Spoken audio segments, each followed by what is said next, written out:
धरती पर जिस प्रकार मौसम में बदलाव आता है, उसी प्रकार जीवन में भी सुख दुख आता जाता रहता है।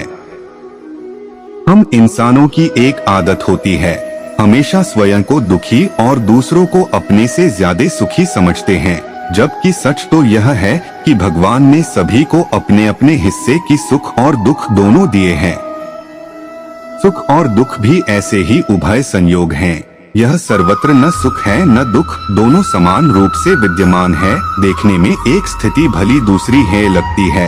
सुख सभी चाहते और दुख को सर्वथा त्याज्य समझते हैं, किंतु यदि विचार पूर्वक देखा जाए तो दोनों ही उपयोगी और आवश्यक प्रतीत होते हैं। धनात्मक और ऋणात्मक विद्युत धाराओं के संयोग से जैसे प्रकाश का उद्भव होता है, वैसे ही जीवन को गतिवान बनाए रखने के लिए सुख भी आवश्यक है और दुख भी। बात उन दिनों की है जब महात्मा बुद्ध विश्व में भ्रमण करते हुए लोगों को ज्ञान बांटा करते थे और बौद्ध धर्म का प्रचार किया करते थे। एक बार महात्मा बुद्ध अपने शिष्यों के साथ एक वृक्ष नीचे ध्यान मुद्रा में बैठे थे। अचानक एक बूढ़ी औरत वहां रोती बिलखती हुई आई और गौतम बुद्ध के चरणों में गिर पड़ी और बोली, महात्मा जी, मैं दुनिया की सबसे दुखी औरत हूँ। मैं अपने जीवन से बहुत परेशान हूँ। महात्मा बुद्ध, क्या हुआ? आप क्यों दुखी हैं? बूढ़ी औरत, भगवान, मेरा एक ही पुत्र था जो मेरे बुढ़ापे का एकमात्र सहारा था। कल रात तीव्र बुखार से उसकी मृत्यु हो गई।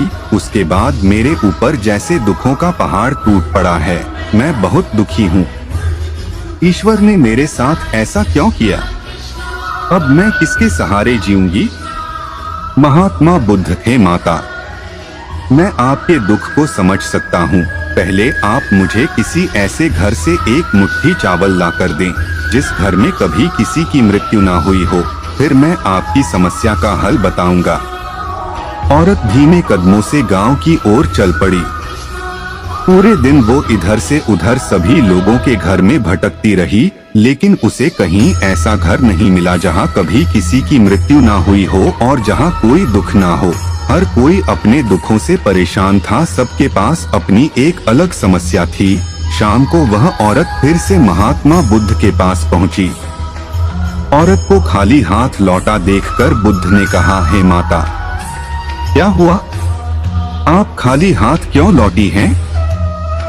बूढ़ी औरत, महात्मा जी, मैं पूरे गांव में घूम आई, लेकिन मुझे एक भी घर ऐसा नहीं मिला जहां कभी किसी की मृत्यु ना हुई हो। सभी लोगों के पास अपना अलग दुख था। गौतम बुद्ध, माता जी, यही बात मैं आपको बताना चाहता था कि इस दुनिया में हर कोई दुखी है। सबके पास दुख का एक अलग कारण है। आप ये मत सोचिए कि भगवान ने आपके साथ कुछ गलत किया है। जब तक जीवन है सुख दुख चलता ही रहेगा। जैसे दिन के बाद रात जरूर आती है और फिर रात के बाद दिन, ठीक वैसे ही सुख के बाद दुख आएगा और फिर दुख के बाद सुख। सुख और दुख जीवन के महत्वपूर्ण अंग हैं। केवल वही इंसान दुख से बच सकता है जिसे सुख की चाह ना हो। दोस्तों, महात्मा बुद्ध का ये प्रेरक प्रसंग दिल में एक गहरी छाप छोड़ता है। जब भी आप दुखी हो तो ये कभी ना सोचें कि भगवान ने मेरे साथ ऐसा क्यों किया, क्योंकि शायद आप नहीं जानते कि इस दुनिया में आपसे भी ज्यादा दुखी लोग हैं। आपकी समस्याओं से भी बड़ी समस्या लोगों के पास हैं। दुख तो जीवन का एक हिस्सा है, आप उनको छोड़ ही नहीं सकते। तो किसी भी समस्या से डरे नहीं, घबराए नहीं। अंधेरी रात के बाद सूर्योदय जरूर होता है, ये प्रकृति का नियम है। आपके भी दुख एक दिन खत्म हो जाएंगे और फिर से सुखमय मुस्कुराता सूर्योदय होगा। बस हंस कर जिए, मुस्कुरा कर जिए और खुशियां बांटते चलें। दुखी सब हैं, कुछ दुखी हैं, कुछ दुखी होने की प्रक्रिया में हैं। उस प्रक्रिया का नाम क्या होता है? सुख। सुख क्या है? दुख के निर्माण की प्रक्रिया का नाम सुख है, ठीक? हमने इस बात को भी कई बार कहा है कि सुख और दुख दो अलग अलग शब्द निर्मित करना भाषा की बड़ी त्रुटि है। एक शब्द होना चाहिए, क्या? सुख दुख। दुख सुख तो दुख तो सभी पाते हैं, सुख दुख तो सभी पाते हैं, बस कारण नहीं जान पाते हैं। तुम सुख दुख पाते नहीं हो, तुम सुख रुख हो।